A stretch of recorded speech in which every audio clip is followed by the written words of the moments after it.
Nuti akka sabaatitti dhugaa jala yoo deemne malee nama jala yoo deemne akka galman geenne amana.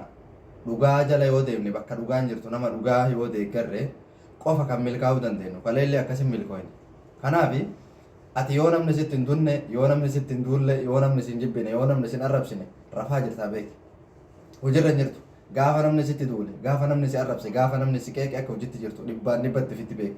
Jawaariin har'a dhagaa muka man namni maatii darbata. Osoo jallisee taa'e gaafa inni jallisee taa'e san namni itti dubbateera, namni arrabse jira, namni qeeqe jira hin jiru jechuudha. Waan har'a inni sochoosu kanatu laal.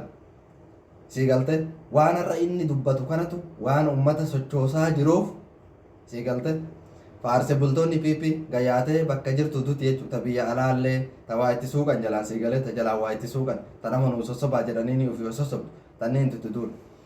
Hayyoota Oromoo warri fin jedhullee jechuudha. Ka gaafa Jawar mana hidhaa ture Oromoo faana takka fudhachiisuu dadhabde. Haga har'a erga Jawaar gabbahee dubbate ummanni socho'e kana ummata sochoosuu dadhabdetu Jawaar irratti duula mootummaa dhiise. Mootummaa masan irratti bar hin duulle rabbii Oromoo tan ofii walii garagalchee mee ilaalee haaki quwwaa isa.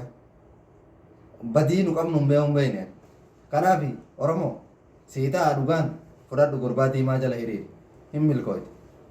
Gurbaa diimaan sii fudhatamuu didaa afaan qawweetitti amani akkuma nu kalee siin jenna jechuudha. Afaan qawweetitti amani waraana kee jiraa dhaabbadhu Oromiyaa bilisoomsi. Keeyyata 39 buli biyya tan irratti abbaa ta'e.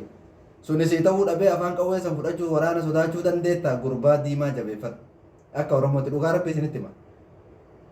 Sii galte tultulloota mootuu fiippiin ergitee biyya keessaa fi biyya alaatitti Jawar irratti duultu tan ammoo bakka argitanii jallisiisa. Ol lama teettanii waliin arrabsina hangi jibina raqqii.